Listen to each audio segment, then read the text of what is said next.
Mas a coisa, gente, é que não tá muito bom pro governo não, tá? A crise não é de comunicação. É claro que a comunicação é ruim, mas não é isso que tá causando isso aqui.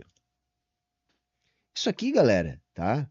Não é problema de comunicação. Não tem problema de comunicação que produza essa queda na popularidade. E se você é um web petista que está em negação, dizendo que isso aqui é o Pig, é o Datafolha mentiroso, você está viajando e você vai tomar um tombo muito grande rapidinho, tá? Por quê? Uma aprovação despencar de 35 para 24, tá? De ótimo e bom. E quando a gente decompõe esses números, é ainda mais grave, galera. Sabe por que que é ainda mais grave? Porque onde é que está o núcleo desse derretimento de popularidade do Lula? Entre os mais pobres. Ou seja, o que está se esvaindo é a base eleitoral, é a base de apoio do governo Lula. Eu não quero ser chato de dizer eu avisei, mas puta que eu pariu, eu avisei, avisei pra caralho. Avisei pra caralho. E não é quem tá avisando que é culpado por isso, porque o problema não é de comunicação. Ah, mas a inflação estava baixa. Gente, uma inflação de 5%, 4,5%, ela é baixa quando a gente está tratando de questões macroeconômicas. Mas quando a gente está tratando da vida cotidiana do povo, a gente decompõe esse número, a gente vai ver que a inflação de alimentos, a inflação que impacta a cesta de consumo dos mais pobres é muito mais do que 5%. Muito mais do que 5%. Não houve aumento da renda nessa proporção. Quando a gente olha o aumento da renda no agregado do geral da inflação e do geral do aumento da renda, a gente vai achar um número bom. Mas quando a gente decompõe isso para a cesta de consumo dos mais pobres e para a renda dos mais pobres, a gente vê que a conta não fecha. E aí, é claro, tem uma série de outras questões que fica para o povo como um estelionato eleitoral. É claro que era uma metáfora e o povo não é burro e entende que picanha e cerveja era uma metáfora, mas o povo esperava a redução do custo de vida. Isso era verdade. O povo esperava de novo um aumento significativo do salário mínimo, do emprego, da renda e um alimento mais acessível. É lógico que a explosão do preço dos alimentos não é culpa exclusiva do governo Lula. Não é, tá, gente? Mas também é uma parte. Por quê? O alimento está subindo no mundo todo. Por quê?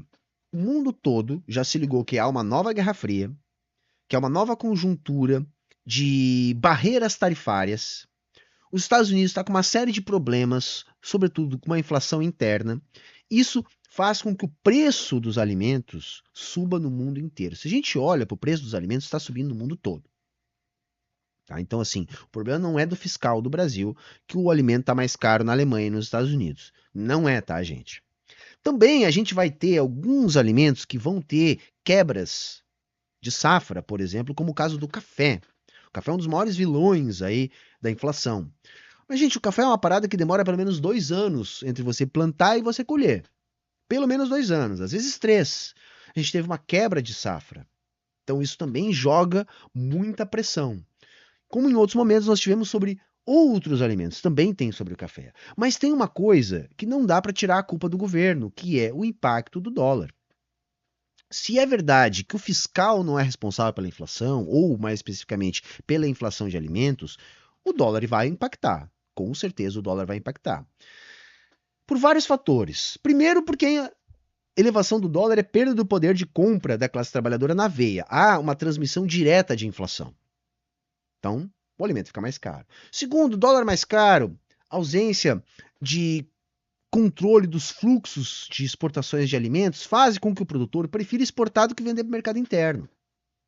Isso joga mais pressão ainda sobre os alimentos. Então, fator dólar, fator elevação internacional geral, por causa da nova Guerra Fria, guerra tarifária, quebra de algumas safras, é que estão produzindo a elevação dos alimentos. O dólar subiu tanto, por quê?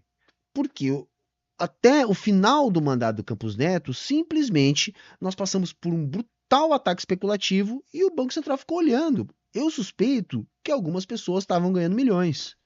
Porque bastou sair o Campos Neto sem haver uma única mudança na política de juros, nós já vamos falar disso daqui para frente, o dólar voltou. Teve uma queda de 50 centavos em 20 dias, a maior da história. Por quê? Porque aí o Banco Central acordou e resolveu vender dólar. Ou seja, se o Banco Central não tivesse num estado de torpor até o fim do mandato do Campos Neto, não teria explodido tanto o dólar, essa inflação da desvalorização cambial não estaria sendo sentida, sobretudo entre os mais pobres, o que está impactando a popularidade do Lula. Aí se você disser assim, mas Humberto era o Campos Neto, o que o Lula ia fazer? Galera, tinha o que fazer, nós já contamos aqui várias vezes essa história, bastava chamar o conselho, que era composto por 3 membros, Haddad, Tebet e Campos Neto, mudar a meta de inflação e aí botar o Campos Neto na pressão para que ele pudesse reduzir juros. A gente perdeu uma janela de oportunidade histórica para reduzir taxas de juros quando a economia estava bem.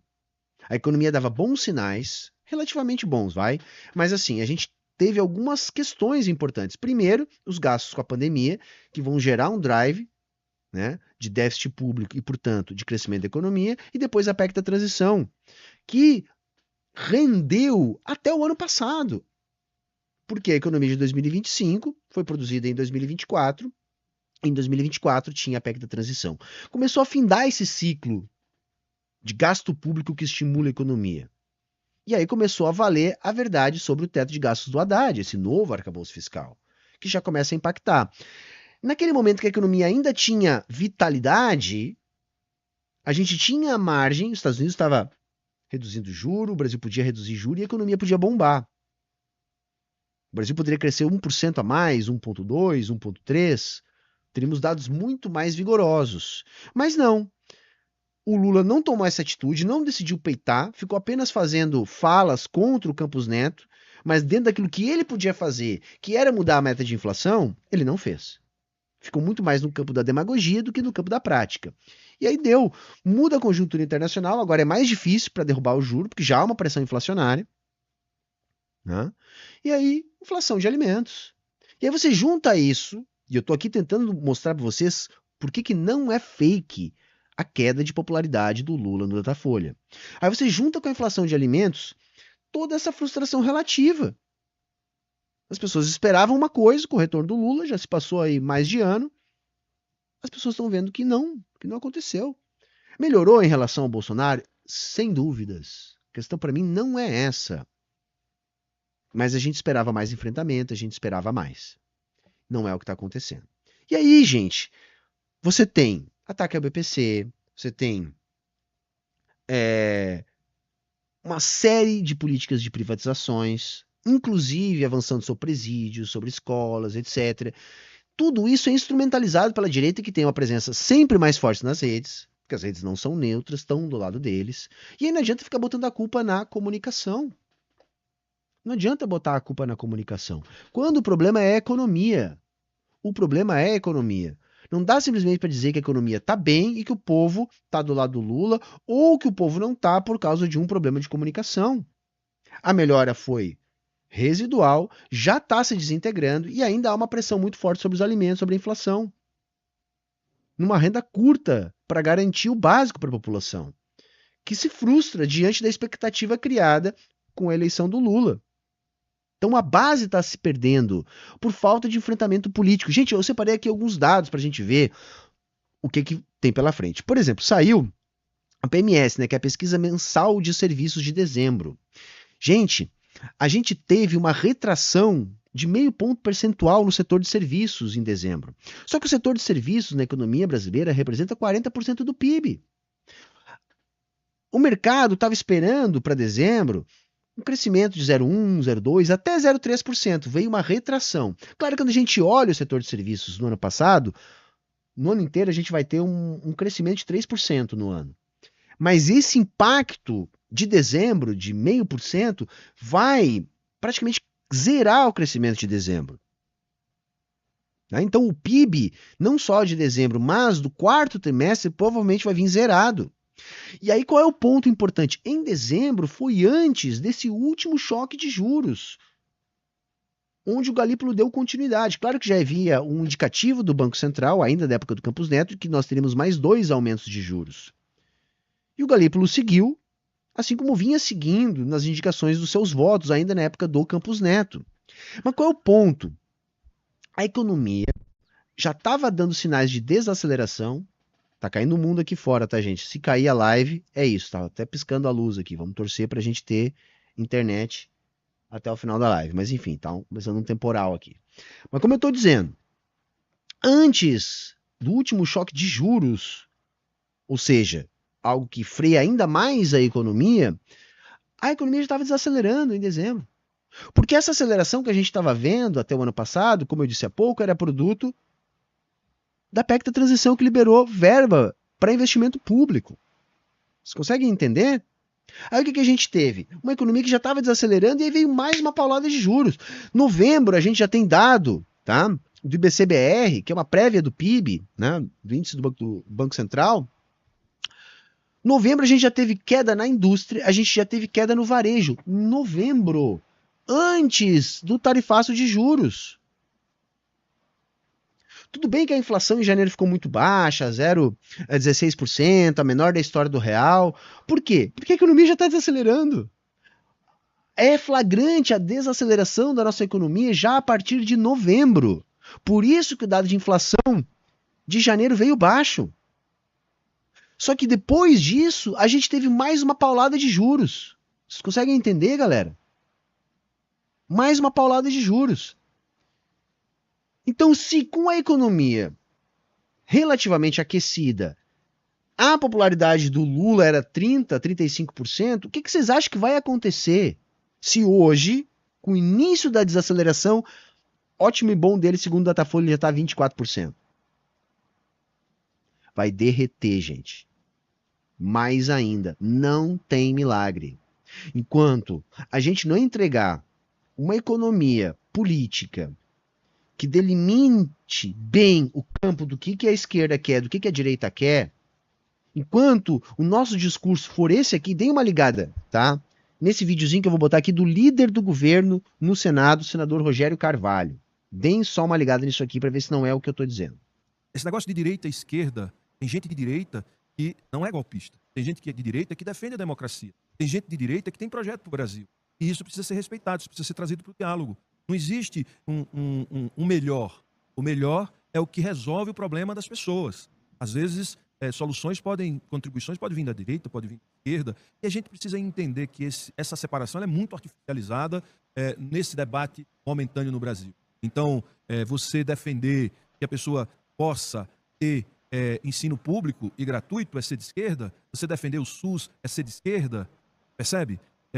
Defender uma previdência solidária é ser de esquerda? Ou é entender que o Brasil, sem essas condições, não vai oferecer aos brasileiros um mínimo de dignidade, certo? Se isso é ser de esquerda, por exemplo, eu sou de esquerda.